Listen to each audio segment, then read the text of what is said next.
I found out that to arrange the other pieces around it was not an easy thing to do because it was so high. And so I worked with it. I mean, but it was always this, gee, if only I would have known that, I maybe would have made a different decision. But here, I made the decision to buy these, and it was like the last set of drums you're ever going to need in your life, because they're the well, somewhere along the line, I started to change my mind and my thinking on this, and I thought, you know, I enjoy these, but I just can't get them the way I want them. And I tried all different combinations. So then my mind went to, well, how can I release these? And how can I do that in a way that I'm going to feel good about it? Because they were a big investment to make.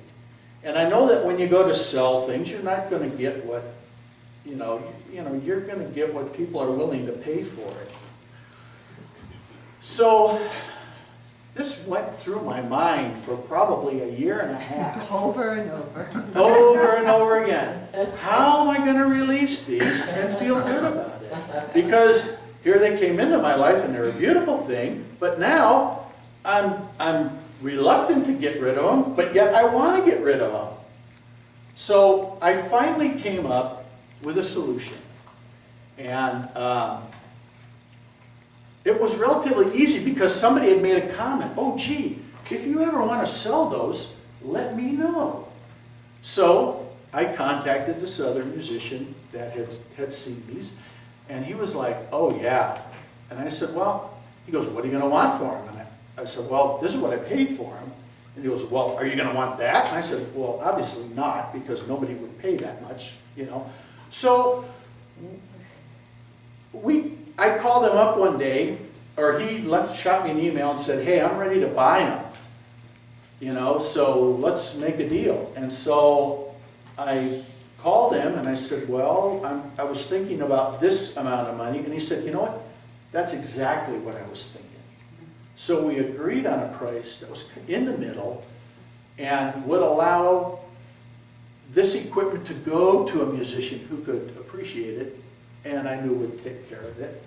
And yet it would give me money to move on with equipment new equipment that I wanted to buy. And so one of those things that my first purchases was another crystal bowl, which is a nice 14-inch bead, and it is just beautiful. So, and my goal is to attain more of those, but I needed capital to do that. And so the one way I did that, if I could move those out, I could move something else in. And then along the line, I went into the drum store one day, and my God, there's a really beautiful set of drums that has a very small bass drum. It's only 18 inches high and 14 inches deep.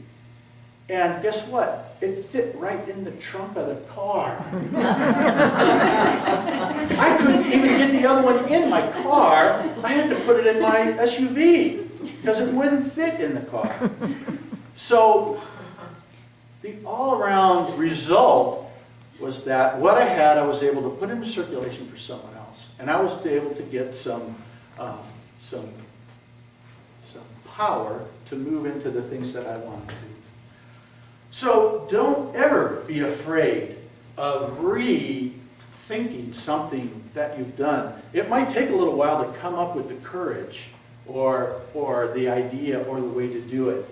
Just because we say this is what we're going to do and this is how we're going to do it, there's always room here. That's why we're New Thought. Because if we get a new thought, we want to go that way. We don't want to be stuck in the old, we want to go with the new. So we have to step out of our limitations and step into our creations. And with that, I say, and so it is.